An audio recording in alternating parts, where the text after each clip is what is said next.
वो यहाँ गवाही देने नहीं आते हैं। ये भाई हितेश हैं, ये मुंबई से आए हैं गवाही देने के लिए। Come on. आप जिस घर में हो, जिस घर में आपको बोया गया है, ये जीवित कलीसिया है। ये यीशु मसीह की जीवित कलीसिया है। और जीवित कलीसिया में होने के कारण एक चीज होती है, शैतान को आपकी जिंदगी में कोई जगह नहीं बचती है। आमीन। भाई हितेश से जब मैं बात कर रहा था, हितेश आपने मुझे बताया 2010 से स्कूल के बाद से आपने ड्रिंकिंग और स्मोकिंग शुरू कर दिया। आपने बताया था सुपारी आप बहुत खाया करते थे, 50-60 पैकेट सुपारी रोज खाया करते थे। वो एक स्ट्रेस रिलीवर की तरह आपके लिए था, आप उस पर निर्भर थे। लेकिन 2019 में आपको ड्रग्स की आदत एक दोस्त ने डलवाई, क्रिस्टल मेथ आपने मुझे बताया था। आपने 2019 में एक दोस्त ने आपको इसकी आदत डलवा दी और आप पिछले 5 साल से जूझते हुए आ रहे थे। आप थोड़ा बताएंगे क्या हुआ? हाँ, प्रेज द लॉर्ड फैमिली। 2010 के बाद स्कूल से मैंने अल्कोहल कंज्यूम करना स्टार्ट कर दिया था और सिगरेट पीना भी स्टार्ट कर दिया और सुपारी बहुत ज़्यादा। मेरा राइट पैर हिलता था, एंजाइटी होती थी बहुत ज़्यादा, फिर मैं उसको खा लेता था तो फिर ठीक महसूस करता था।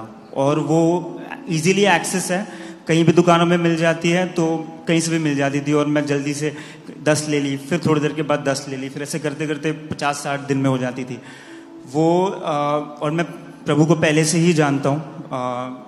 मेरे मामा के एक फ्रेंड थे, हमारे घर पे आए थे जब मैं 9-10 साल का था। उन्होंने गॉस्पेल सुनाया था तो मैं जानता था। फिर उसके बाद लेकिन लाइफ में कुछ था नहीं, कुछ इफेक्ट नहीं था, वचन नहीं था, कुछ नहीं था। बट 2019 में मुझे एक दोस्त ने क्रिस्टल मेथ से इंट्रोड्यूस किया, 2019 दिसंबर। वो मैंने करना जब स्टार्ट करा, उसके बाद से मेरी ज़िंदगी बहुत ही ज़्यादा ख़राब हो गई। हेलुसिनेट होता था बहुत ज़्यादा और मैं कमरे में खुद को लॉक कर देता था और बस पोर्नोग्राफी देखता था। ये 4 साल तक मैंने किया। और फिर 2024 में मैं कुछ वक्त के लिए छोड़ चुका था सब चीज़ें और मैं सबसे कहता था कि मैंने इस बार खुद के लिए किया है, अपने मम्मी पापा के लिए, किसके लिए, मैंने खुद के लिए किया है, इसलिए मैं अब सब छोड़ चुका हूँ।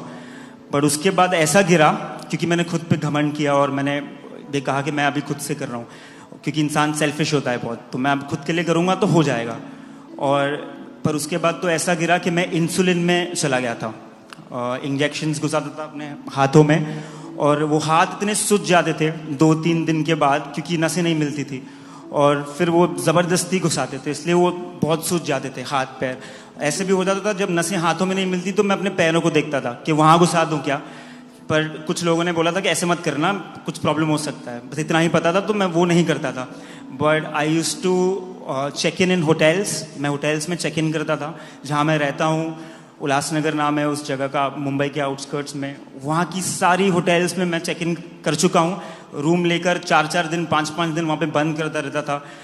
150-200 सिगरेट हो जाती थी, क्योंकि उसके बाद सिगरेट पीने का मन करता है बहुत, अब आप वो करते हो तो 150-200 सिगरेट बिना खाए बिना पानी पिए 4-5 दिन तक होता रहता था।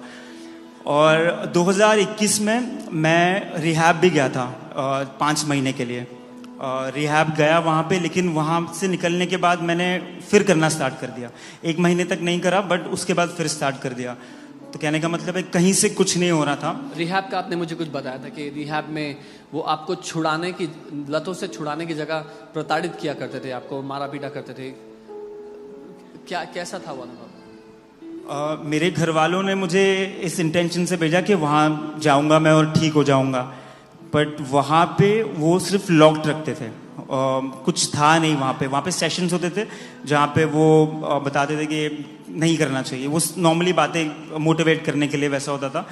बट वहाँ पे कुछ चीज़ें ऐसी थी, जैसे हमें I used to be in kitchen, मैं किचन संभालता था और वहाँ पे हमें बहुत फीका खाना दिया जाता था, बट लेकिन हम दूसरों के लिए बनाते थे वहाँ पे, और उन्हें नॉर्मल खाना और मैं ही बनाता था। तो मुझे बहुत मन करता था क्योंकि खुशबू मसालों की आती थी वो सब, तो इट वाज वेरी डिफ़िकल्ट। मैं 5 महीने तक था वहाँ पे और वो बाल काट देते थे सारे, और एक ही आईना था वहाँ पे, क्योंकि उन्हें लगता था कि कुछ कांच वाच की चीज़ होगी तो लोग वो एक दूसरे को मार देंगे यहाँ से निकलने के लिए, और क्योंकि हॉस्पिटल लेके जाना पड़ेगा। बट मैं रहा वहाँ पे 5 महीने। निकलने के बाद मैं 1 महीने तक कुछ नहीं किया, और फिर उसके बाद फिर करने लगा। 2024 में मैंने नवंबर 20 को मैंने लास्ट एक बार करा, और उसके बाद मैंने it's been more than 100 days कि मैंने किसी चीज़ को टच नहीं करा है। अपोस्टल जी ने एक बात कही थी, एक वचन कहा था कि जो मैंने अडेप्ट कर लिया अपनी लाइफ में। उन्होंने कहा था कि humble your self in the site of Lord and he will lift you up. तो वो मैंने जड़ पकड़ ली, वो मैं लिखता गया, और फिर वो मेरे वचन मेरी लाइफ में काम करता हुआ मैंने देखा। उसके बाद 2000 अक्टूबर के बाद मैंने 21 डेज की फास्टिंग, उसने सब बदल दिया। हाँ, इससे पहले कि वो आपको बताएं, मैं ये कहना चाहता हूँ कि जब हितेश से मेरी बात हो रही थी, उन्होंने कहा था कि वो इस ड्रग्स के नशे में, इस ड्रग्स के कारण बहुत कुछ से गुजरे हैं। वो अपने आप को, जैसा उन्होंने बताया, होटल में वो अपने आप को छत पर बंद कर लिया करते थे, 2-2 दिन छत पर बंद रहते थे। अपने दोस्त की अपार्टमेंट में जो गार्ड का कमरा होता है वहाँ पर जाकर सो गए, क्योंकि ड्रग्स के नशे में घर नहीं जा सकते थे। अपना लैपटॉप दे दिया, घड़ी दे दी, क्या क्या दे दिया ड्रग्स पाने के लिए। और कई बार जब लोग ऐसी लत में होते हैं ना, तो उनको कोई रास्ता बाहर दिखता नहीं है उससे निकलने के लिए। उनको लगता है कि अब या तो यही ज़िंदगी है या तो फिर मरना पड़ेगा। लेकिन मैं आपको बता रहा हूँ, अगर कोई भी मुझे सुन रहा है जिसको छुटकारा चाहिए, जिस परमेश्वर ने हितेश को आज़ाद किया है, वो आपको भी आज़ाद करना चाहता है। आमीन। एक माँ बाप जिनका बेटा ऐसी समस्या से जूझ रहा हो, सिर्फ वो समझ सकते हैं उन पर क्या बीतती है अपने बेटे को, जब वो उनसे टच में ही ना हो, उनको पता ही ना हो हमारा बेटा जिंदा है, कहाँ है। हितेश 1 महीने के लिए गोवा चले गए थे, और 1 महीने गोवा में वहाँ वो ड्रग्स में रहे, कैसे तैसे करके। मैं कहता हूँ प्रभु ने दया दिखाई और उनको बचा करके रखा है, उनको छुटकारा देने के लिए। और जब गोवा से आपकी एक दिन फिर आपके पापा से बात हुई, आप बताएंगे क्या हुआ था? मैं फिर एक गोवा से वापस आने के बाद जितने पैसे थे मेरे पास सब खत्म हो गए। फिर मैं एक रेस्टोरेंट में काम करने लग गया था, और वहाँ पे मैंने एक काम कर रहा था, बट वहाँ पे ट्रीटमेंट अच्छी नहीं मिलती थी, बिकॉज मुझे लगता था मैं वो क्वालिफाइड हूँ इस जॉब के लिए, and I was working there as a waiter. So मैंने फिर एक दिन बहुत उदास होकर पापा को कॉल कर दिया। मुझे डर लग रहा था कि वो मुझे पता नहीं कैसे रिएक्ट करेंगे, क्योंकि 1 महीने से मैं उनका फ़ोन नहीं उठा रहा हूँ। मैंने कॉल्स फॉरवर्ड कर लिए थे कि मुझे कॉल करना है तो मैं करूँगा, बट कॉल कोई भी मुझे करेगा तो फिर उनको स्विच ऑफ बताएगा। तो फिर मैंने पापा को कॉल किया, और पापा ने मुझे, वो भी इमोशनल हो गए बहुत, I was crying on the call. तो उन्होंने मुझे बोला कि वापस आ जाओ। पापा ने रोते हुए कहा वापस? हाँ। और कि उन्होंने मुझे कहा कि तू मेरा बेटा है, ऐसे तू अकेला मत समझ खुद को, तू आ जा वापस। और फिर पापा ने मेरे को वापस बुला दिया। तो जब मैं बता रहा था कि मैं 21 दिन की जब फास्टिंग, उसके पहले अपोस्टल जी ने कहा कि वो बहुत अच्छे से याद है मुझे, उन्होंने जो मुझे बहुत इम्पैक्ट किया, उन्होंने कहा your love will be tested. तो 21 दिन की फास्टिंग के जाने के बाद उन्होंने बोला अपना इंस्टाग्राम पहला जो है वो परमेश्वर को देना ज़रूरी है। और मैं कभी भी अपने प्रोमिसेस पे नहीं रहता था, हमेशा लोगों को डिसअपॉइंट करता था, पर बिकॉज अपोस्टल जी की टीचिंग्स की वजह से मुझे प्रभु ने अपने प्रॉमिस पे रहना सिखाया। मैं फास्टिंग में गया, प्रॉपर्ली इंस्टाग्राम बंद कर दिया और फिर कभी चालू नहीं किया, क्योंकि मेरे लिए वो डिस्ट्रैक्शन था बहुत। उस पर 2-2, 3-3 घंटे वेस्ट हो जाते हैं ये वो। और उसके बाद सारी घोषणाएं करके मैं अपनी लाइफ में फेवर को देखता हूँ, जहाँ भी जाता हूँ, लिफ्ट में, ट्रेन में, ऑफिस में, हर जगह मैं प्रभु के फेवर को देखता हूँ। आपने बहुत बार कोशिश की थी अपने आप से छोड़ने की, और आपने ये भी बताया था कि आप हर बार कहते थे मैं आप छोड़ दूंगा, लेकिन छोड़ नहीं पाते थे। और आपके भाई लोग आपके लिए क्या कहा करते थे? आपके 2 भाई आपने मुझे बताया, वो क्या कहा करते थे? वो बहुत डिसअपॉइंटेड थे, क्योंकि मम्मी पापा, क्योंकि घर पे बहुत लोग आते थे और वो ह्यूमिलिएट होते थे मेरे वजह से, तो वो थोड़ा गुस्सा हो जाते थे वो मम्मी, क्योंकि वो होता है वो।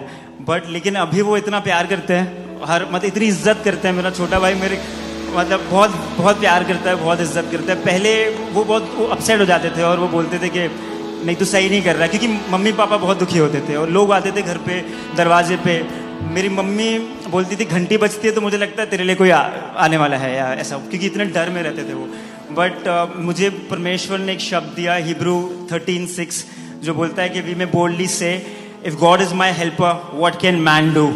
तो मैंने उसको लिखा और रोज बोला, और वो मैंने देखा मेरे लाइफ में काम कर रहा है। कमान। और अब 100 दिन से ऊपर हो चुके हैं जब आपने वो घोषणाएं लिखना शुरू, आपने मुझे अपनी डायरी दिखाई थी, आपने वो घोषणाएं लिखना शुरू कर दिया, घोषणाएं करना शुरू कर दिया। जब आप फास्टिंग में भी आए, अब 100 दिन से ऊपर हो गया, प्रभु ने आपको पूरी तरह आज़ाद कर दिया है, कोई विड्रॉल सिम्टम्स नहीं है, कंप्लीटली आज़ाद हो चुके हैं। कमां, क्यों ना हम खड़े होकर प्रभु यीशु मसीह को बड़ी महिमा दें। ऐसे हजारों लाखों हितेश जो प्रभु आज़ाद कर रहा है इस गवाही के द्वारा। यीशु मसीह हम धन्यवाद देते हैं, यहाँ पे एक जीवित परमेश्वर है प्रभु, हम आपकी महिमा करते हैं, आप जीवनों को बदलने वाले परमेश्वर हैं प्रभु। हम धन्यवाद देते हैं ऐसे बहुतेरों को जो आशाहीन हैं, जो खोए हुए भटके हुए बेटे बेटियां हैं प्रभु, आप उनके जीवनों को बदल रहे हैं। हम धन्यवाद देते हैं इस जीवित कलीसिया के लिए, इस जीवित लोगों के लिए जिनकी गवाहियों के द्वारा आप बहुतेरों को वापस खींच के ला रहे हैं मौत के मुंह से। धन्यवाद यीशु, हम आपकी महिमा करते हैं यीशु के नाम में। और कलीसिया ने कहा आमेन। The Lord bless you. Thank you so much.